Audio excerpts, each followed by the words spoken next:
Hey, good morning, everybody. This is Doobie here with Doobie TV, where you'll learn how to get more out of life with tips and inspiration and guidance on topics related to lifestyle, business, family, and wellness. Thank you so much for tuning in today, and I'm thrilled to have you on, whether you're on live or coming on the replay. Give me a hashtag replay if you're coming on the replay, and let me know where you're coming from, if you're here live or not live. So great. Thank you so much for, again, joining in. So today's topic is all about, here we go, Eurovision 2019. And this is the song, the theme song of last year that won in Lisboa by Netta Barzilai, an Israeli, whose song captured the hearts of so many people. It wasn't just loved by Israelis. There's 112 million views on YouTube. So you can check out Netta Barzilai on YouTube and be able to see her winning song, which really related to the Me Too movement that was really gaining momentum then. All about I'm Not Your Toy. And so thank you to Netta. Put that on pause there. Thank you to Netta. The competition, this is Eurovision now, was brought to Tel Aviv. This past weekend. Actually, it's been going on for a complete week, Eurovision week.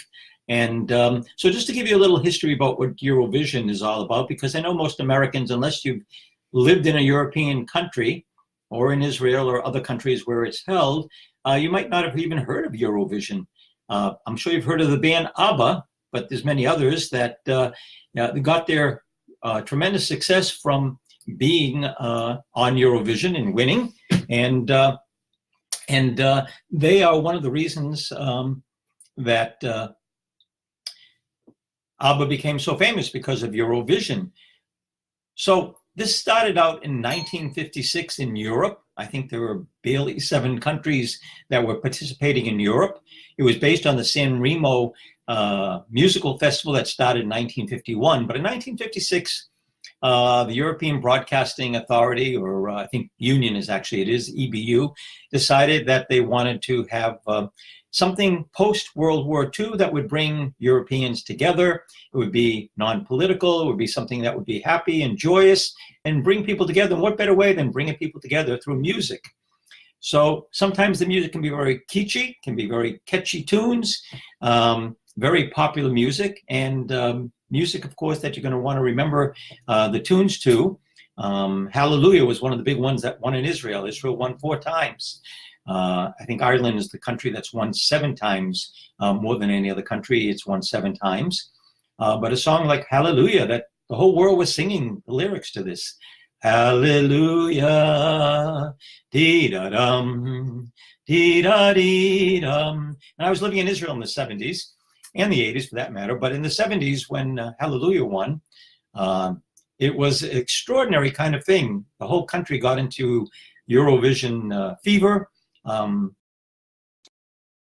This was not the first song to have won Eurovision then in Israel, but there's no question about it that this obsession takes over totally in the country, definitely that's hosting it, and Israel was no different than all these other countries. But let me go back a little bit about the history.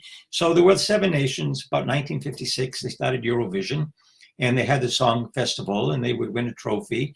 And you have 3 minutes to play your song. 3 minutes, you'll see on my profile page, Gal Gadot, who was one of the hosts. And she's also mentioned in Netta's song that won last year, did a 3-minute clip talking about the 3 minutes of Tel Aviv, but basically based upon the 3 minutes that each competitor is allowed to be able to present. Over the years, and I want to say probably about 43 countries participated over the years, and not just European countries, but countries that had a relationship with the European Broadcasting Union, such as Israel. So Kan in Israel, the broadcasting authority there works with the European Broadcasting Union. I think Australia was a guest country that was brought in, that was an exception. But at any rate, there's this huge festival that goes on because there are so many countries now participating. I think in Israel there were 41 that participated. They had to do two semifinals, 2 evenings of that. My son Gali had the privilege of being there on the first semifinals evening. He was planning to be there for work and bought his tickets well in advance to be able to get a seat there and to be able to be part of this huge extravaganza.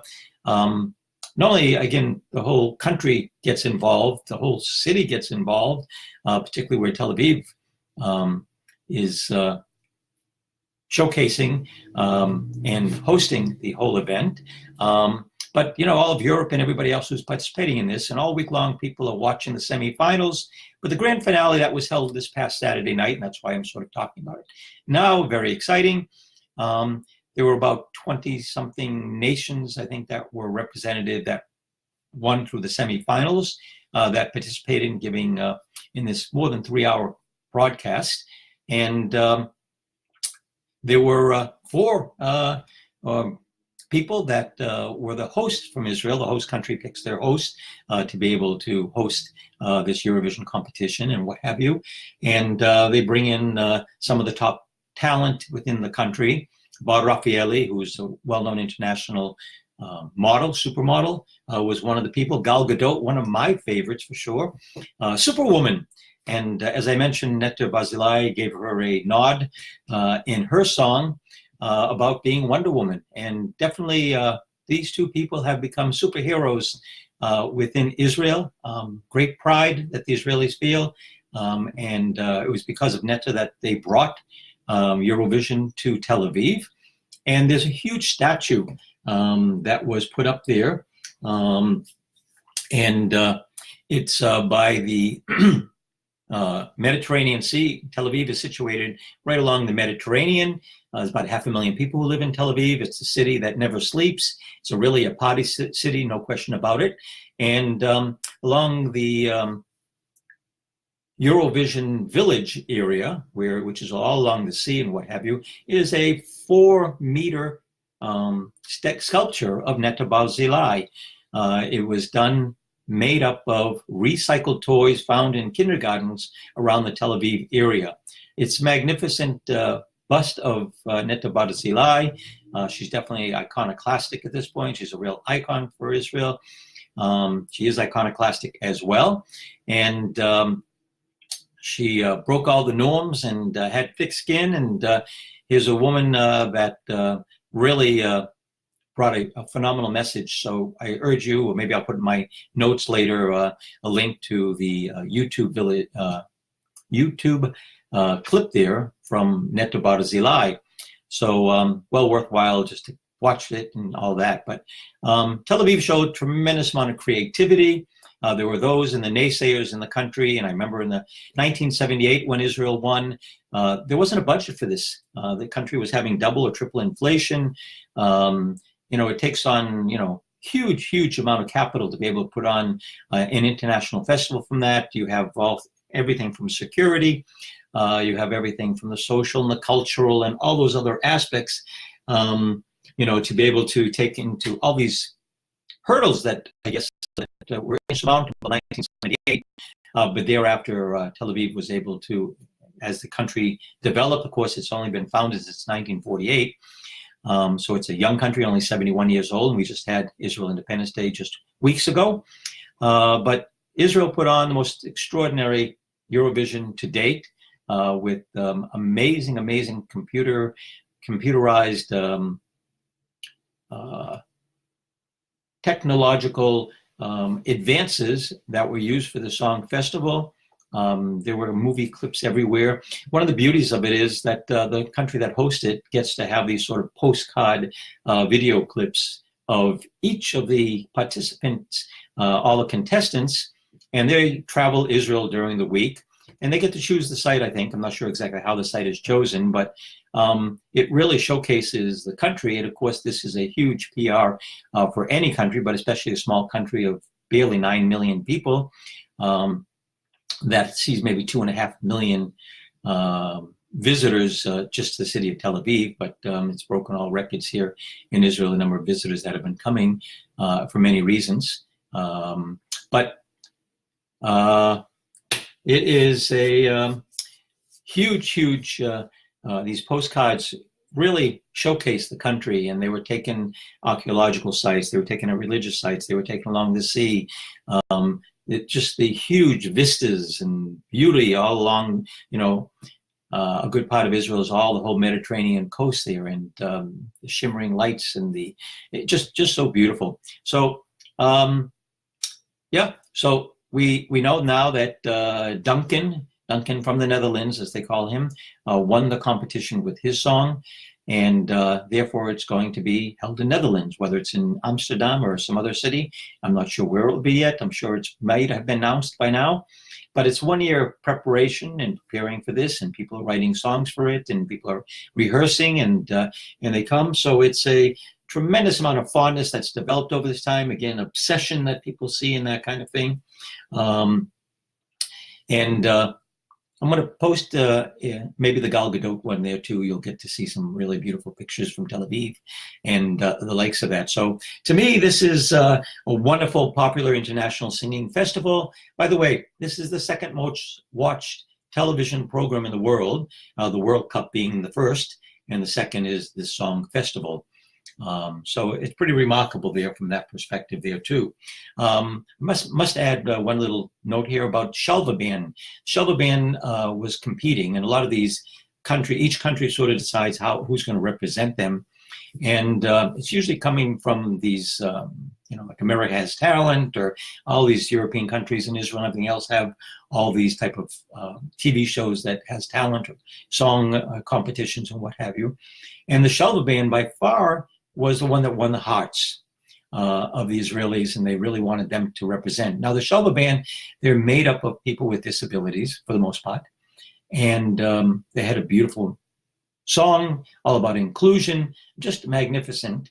And but because they are observant, they observe the Sabbath, they're Shomer Shabbat as we call it, they observe the Sabbath, and the European Broadcasting Union's requirements is that all the competitors rehearse also on Saturday, and the competition begins Saturday night when it's still yet the Sabbath, before total sunset and what have you.